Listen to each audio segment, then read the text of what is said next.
Over thinking அது ஒரு loop மாதிரி. ஒரு தாட் வரும், அது வேற தாட்க்கு கனெக்ட் ஆகும், அது அகைன் இன்னொரு தாட்குள்ள போகும். அண்ட் நம்ம ரியலைஸ் பண்றதுக்குள்ள ஃபுல்லா சிபிஐ மோட்ல போயிடுறோம். லிட்டரலா பிரெயின்ல ஒரு சினிமா நடக்கிற மாதிரி. ஏன் இப்படி ஆகுதுன்னு யோசிச்சிருக்கீங்களா? Why can't we just stop thinking and chill? Truth is, overthinking bad habit இல்ல. It's our brain's way of protecting us. நம்ம பிரெயின் என்ன நினைக்குதுன்னா, நம்ம ஓவரா அனலைஸ் பண்றப்போ ஒரு விஷயம் ரியாலிட்டியில நடக்கிறதுக்கு முன்னாடியே நம்ம பிரெயின்ல பல தடவை பல விதமா நடந்து முடியுது. அதனால நடக்க போற சுச்சுவேஷன் நெகட்டிவா இருந்தாலும் நமக்கு பெயின் அதிகமா இருக்காதுன்னு நம்புது. ஓரளவுக்கு ப்ரொடெக்ட் பண்ணா ஓகே, அதுவே ஓவரா லிமிட் கிராஸ் ஆச்சுன்னா அப்போதான் கஷ்டம். ஓவர் திங்கிங்னு சொல்றதுக்கு பதிலா ஓவர் கொஷனிங்னு சொல்லலாம் போல. ஏன்னா நம்ம மைண்ட்ல ஓவரா யோசிக்கிறப்போலாம் கேள்விதான் அதிகமா வரும். எக்ஸாம்பிளுக்கு, எனக்கு மட்டும் ஏன் இப்படி எல்லாம் நடக்குது? வாழ்க்கை இப்படியே போயிருமா சார்?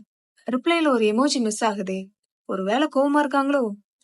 ஆமா, அன்னைக்கு வைவால இப்படி ஆன்சர் பண்றதுக்கு பதிலா அப்படி ஆன்சர் பண்ணிருக்கலாமோ? எப்படி? நம்ம காலேஜ் முடிச்சு வேலை பார்த்துட்டு இருப்போம், ஆனா இப்ப போய் வைவாக்கு ஆன்சர் பண்றத பத்தி நினைக்கிறோம். என்ன கொடுமை செய்யறதுன்ற மாதிரி தானே இருக்கு. ஆனா இந்த மாதிரி திங்கிங்லாம் நம்மள மென்டலி ஸ்லோ ஆக்கும். பாஸ்ட நினைச்சு கில்ட்டியா அண்ட் ஃபியூச்சரை நினைச்சு பயமா இப்படி இருந்தா பிரசன்ட் எப்படி என்ஜாய் பண்ண முடியும்? முக்கியமான விஷயம், நீங்க மட்டும்தான் இப்படி நினைச்சு புலம்பிட்டு இருக்கீங்கன்னு யோசிக்க வேணாம். மில்லியன்ஸ் ஆஃப் பீப்புள் இப்படிதான் ஸ்ட்ரகிள் பண்றாங்க. சில பேர் அவங்க தாட்ஸை மேனேஜ் பண்றாங்க, சில பேர் அவங்க தாட்ஸை கண்ட்ரோல் பண்ண முடியாம தவிக்கிறாங்க. கோல் என்னன்னா, கம்ப்ளீட்டா ஓவர் திங்கிங்கை ஸ்டாப் பண்றதுன்னு இல்ல, அதுக்கு அவசியமும் இல்ல.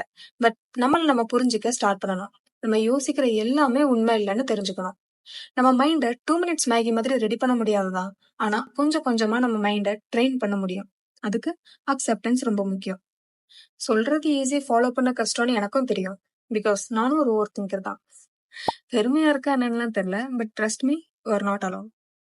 சரி, அதெல்லாம் இருக்கட்டும், இதுக்கு என்னதான் வழி? ஃப்ரெண்ட்ஸ் அண்ட் ஃபேமிலி கூட டைம் ஸ்பெண்ட் பண்ணுங்க. யாரு கூட கம்ஃபர்டபுளா ஃபீல் பண்றீங்களோ அவங்ககிட்ட உங்க தாட்ஸை ஷேர் பண்ணுங்க. ஒரு விஷயம் உங்களை ரொம்ப யோசிக்க வைக்குதுன்னா அதை விட்டு வெளியே வர ட்ரை பண்ணுங்க. முக்கியமா டிராவல் பண்ணுங்க, நேச்சர் கூட இன்டராக்ட் பண்ணுங்க. அட்லீஸ்ட் ஒரு டீப் பிரீத் இன் பண்றப்போ என்னெல்லாம் யோசிக்கணுமோ யோசிச்சுட்டு பிரீத் அவுட் பண்றப்போ நம்ம ப்ராப்ளமும் போயிருச்சுன்னு நினைச்சு அடுத்த வேலையை பார்க்க ஸ்டார்ட் பண்ணுங்க. Step by step things will change in a positive way. உங்களுக்கு தெரிஞ்சவங்க யாராச்சும் ஓவரா யோசிக்கிறாங்கன்னா அவங்கள திட்டாம, ஏன் இப்படி யோசிக்கிற, எதனால இப்படி தோணுதுன்னு அவங்ககிட்ட கேளுங்க. மனசை விட்டு பேச வழி விடுங்க. இது கண்டிப்பா ஒரு பாசிட்டிவ் சேஞ்ச கொண்டு வரும். நீங்க யாராச்சும் எந்த மாதிரி எல்லாம் ஓவர் திங்க் பண்ணிருக்கீங்க, அவர் ஓவர் திங்கிங்ல இருந்து எப்படி உங்களை கண்ட்ரோல் பண்ணீங்கன்னு கமெண்ட்ல ஷேர் பண்ணுங்க. அண்ட் நம்ம ஜேர்னிய ஒன்னா கண்டினியூ பண்ண மறக்காம சப்ஸ்கிரைப் பண்ணுங்க. பை.